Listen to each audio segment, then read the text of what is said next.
আপনি কি মনে করছেন যে নির্বাচন জনগণ স্বস্তি পাচ্ছে না, আপনি কি মনে করছেন যে নির্বাচন না হলে কি দেশের পরিস্থিতি আরো গোলাটের দিকে যাবে কিনা?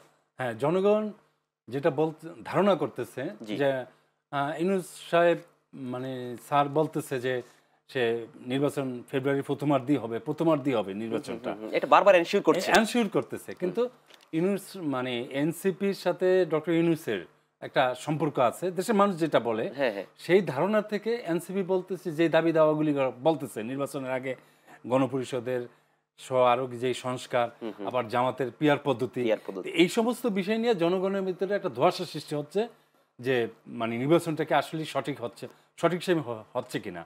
সেই ক্ষেত্রে যে বিষয়টা হলো সেটা হলো যে মনে করতেছে যে এনসিপির দাবি জামাতের যে দাবিটা, এটার জন্য তারা যদি রাজপথে থাকে তখন অবশ্যই বিএনপি তার নির্বাচনের জন্য একটা নির্বাচনের দাবিতে রাজপথে যাবে।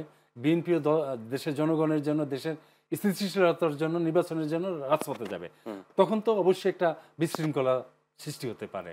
আচ্ছা। এই দুই দলের যেটা শেখ হাসিনার সময় শেখ হাসিনা যেটা করছে সেটা সেই রকম একটা পরিবেশ সৃষ্টি হবে। তো দেশে এরকম একটা পরিবেশের জন্য তার ছাত্র জনতা 5ই আগস্টে শেখ হাসিনা দেশ ছেড়ে পালায় নেয়। আচ্ছা। ছাত্র জনতার যে সংগ্রামটা ছিল, দেশে একটি অবাধ জনগণের অবাধ ভোট দিতে পারবে এবং একটি নির্বাচিত পার্লামেন্ট থাকবে এবং সকল দলের অংশগ্রহণে যেন ভোট অনুষ্ঠিত হয় এবং নির্বাচিত সরকার দিয়ে দেশ পরিচালনার জন্য ছিল।